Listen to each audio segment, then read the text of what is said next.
Padahal PayTrend sendiri ini kan menghimpun dana dari masyarakat yang seharusnya dipergunakan untuk perusahaan itu kembali kepada mitra kerja kan begitu. Tetapi digunakan untuk kepentingan pribadi daripada owner yang jelas ya. Oke.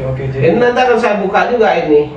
Dan temuan saya berkaitan dengan penyelewengan uang daripada PayTrend yang dihimpun dari masyarakat itu sudah dianalisa oleh orang yang kompeten di bidangnya. Jadi 2 orang.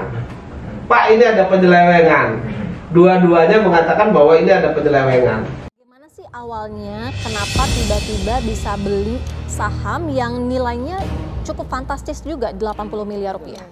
Ya, saya belum cerita ke Mbak Sierra sama pemirsa. Kita punya LRT Sentul City. 5 triliun itu. Wow. Ntar pemirsa pingsan-pingsan lagi. 100 hingga 200 juta rupiah per hari untuk membayar pajak. Artinya itu Beli apa? Klub bola, sepak bola Scotland. Eropa. Nah, itu mendengar itu perasaan Mas Ishak bagaimana itu, Mas? Wah, pengennya sih teriak sih, Mas. Jadi bayarkan hak kami, udah itu aja sih, Mas. Iya. Jangan sampai apalah alasannya lah ini itu apalah, banyak banget deh pokoknya. Dengan angka segitu kan, mungkin dengan asetnya beliau itu angkanya nggak ada apa-apanya, Mas, dibanding dengan aset beliau gitu. Ya. Waduh, ini berarti Mas Ishak itu sabar banget ya dari tahun 2019 ya? Iya, makanya semua aset yang saya punya udah saya jual-jualin.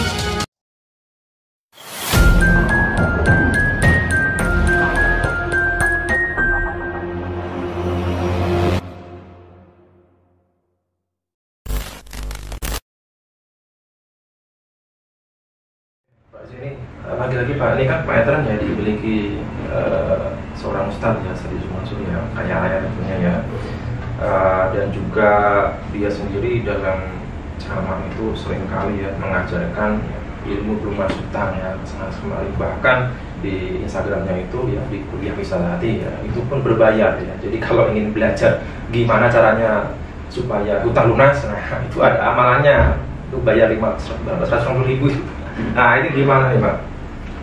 Ya menurut saya begini, ketika kita mengajarkan sesuatu kepada orang lain, tentu kita sendiri dulu harus menjalani.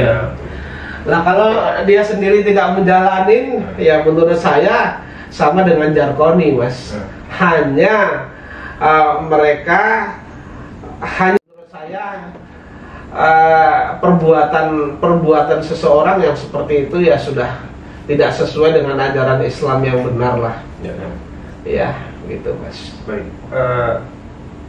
Sanksi hukum apa Pak yang bisa diberikan kepada perusahaan ini Pak? Karena ini memang permasalahan ya yang cukup ini juga Pak ya, prihatin juga Pak. Karena perjuangan Pak Zaini kan ya sudah hampir setahun lebih Pak ya. Tentunya itu memakan waktu, memakan biaya dan tenaga gitu Pak.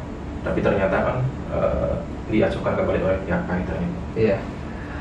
Jadi nanti karena ini sudah didaftarkan ke PHI, tentu kami akan melakukan upaya hukum melalui PHI, sudah daftarkan ke PHI. Kemudian kami akan melakukan upaya hukum melalui PHI, kemudian juga upaya-upaya yang lainnya. Jadi menurut saya bahwa PayTrend ini jangankan yang digembar-gemborkan kan akan IPO ya kan, jangankan IPO, lihat saja saldo dari PayTrend ini.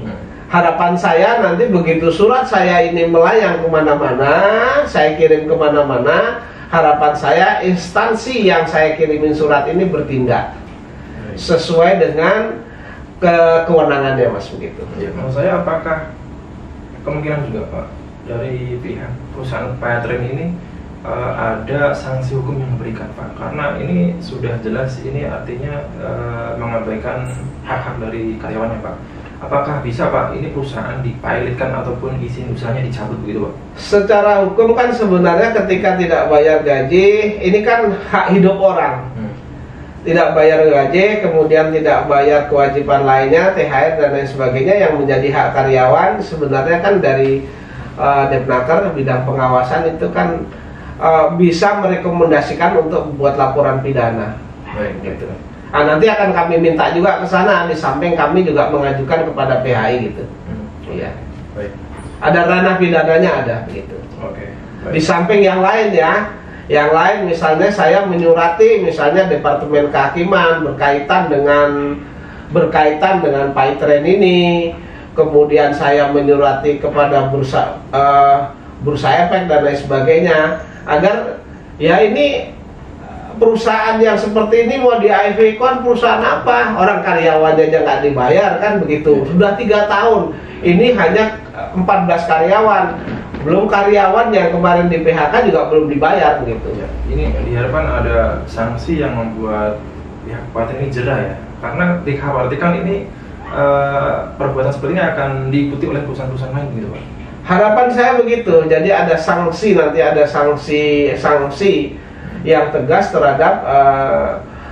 terhadap baik ini lembaga badan hukum ini maupun kepada orang-orang yang bersangkutan. Oke, baik Pak Zaini.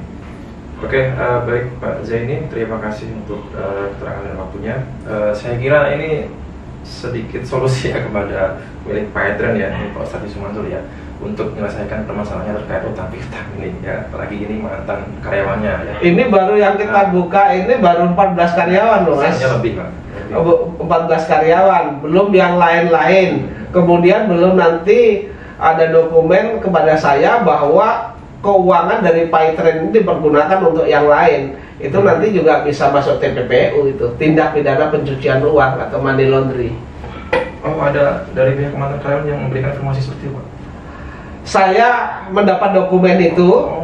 Kalau ada PPATK minta kepada saya, kemudian Bareskrim minta kepada saya, kemudian Kejaksaan Agung minta kepada saya ada dokumennya itu. Oh, oke. Jadi uang PAITREN ini tidak hanya digunakan untuk kepentingan PAITREN, padahal PAITREN sendiri ini kan menghimpun dana dari masyarakat yang seharusnya dipergunakan untuk perusahaan itu kembali kepada mitra kerja kan begitu. Tetapi digunakan untuk kepentingan pribadi daripada owner yang jelas ya. Oke. Ini nanti akan saya buka juga ini. Jadi kenapa PAITREN ini kolaps ya, bahkan sampai tidak bisa membayar gaji ini karena keuntungan dari PAITREN, laba dari PAITREN tidak. Bukan keuntungannya, uang pokoknya diambil untuk keperluan lain. Ini dipergunakan untuk keperluan lain. Siapa, ya? Iya. Oke, baik ya. Ya saya kira solusinya adalah Yusuf Mansur ya, sedekahkan saja katanya ya, karena Ustadz ini kan dikenal sebagai Ustadz sedekah yang bisa kesana kemari itu mengajarkan jikalau kita bersedekah 1 akan dibayar atau diganti oleh Allah 10 kali lipat. Ya, gampang saja Pak ya, sedekah saja 1 miliar kembali 10 miliar. Nah itu bisa digunakan untuk membayar utang-utang karyawannya atau utang-utang investor-investor yang menjadi investor dalam bisnisnya gitu. Pak Zaini, apakah ada yang ingin ditambahkan Pak Zaini? Dan temuan saya berkaitan dengan penyelewengan uang daripada PAITREN yang dihimpun dari masyarakat itu sudah dianalisa oleh orang yang kompeten di bidangnya. Jadi 2 orang. Pak, ini ada penyelewengan. Dua-duanya mengatakan bahwa ini ada penyelewengan. Dan 2 orang yang kompeten ini dapat kita percaya lah. Berarti memang ini ada buktinya, ada dokumennya tentu Pak ya? Ada. Bukan sembarangan ya. Oke Pak Zaini, ini terakhir Pak. Saya jadi kepikiran Pak.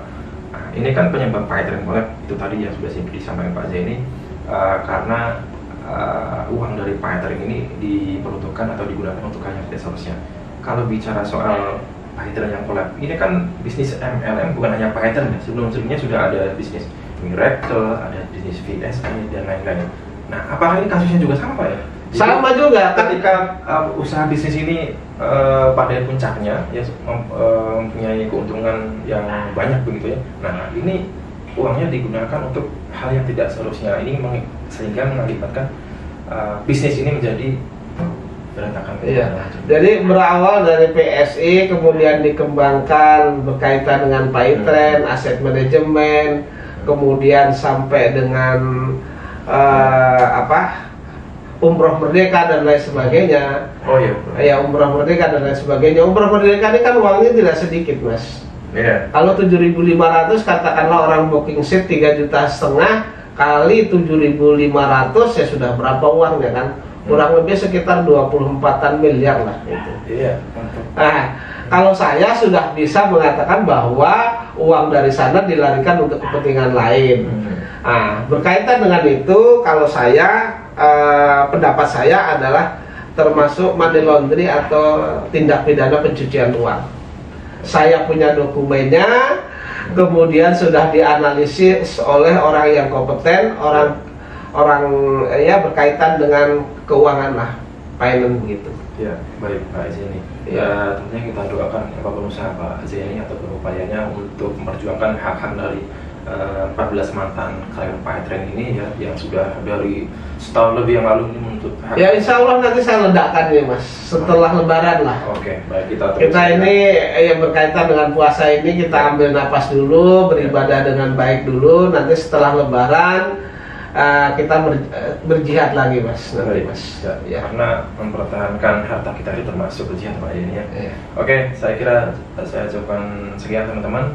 Sekali lagi kita doakan ya usaha Pak Zaini dalam memperjuangkan hak-hak dari mantan 14 karyawan Pak Etren. Dan semoga nanti ada mantan karyawan Pak Etren yang lain nih yang segera menghubungi Pak Zaini untuk menuntut hak-haknya Pak. Karena saya lihat itu di sebuah grup percakapan WA itu ada 50 lebih mantan karyawan yang di PHK yang diduga itu belum mendapatkan hak kembali Pak Zaini. Baik, terima kasih Pak Zaini. Sekian teman-teman, sampai jumpa di kesempatan selanjutnya. Saya ucapkan wassalamualaikum warahmatullahi wabarakatuh.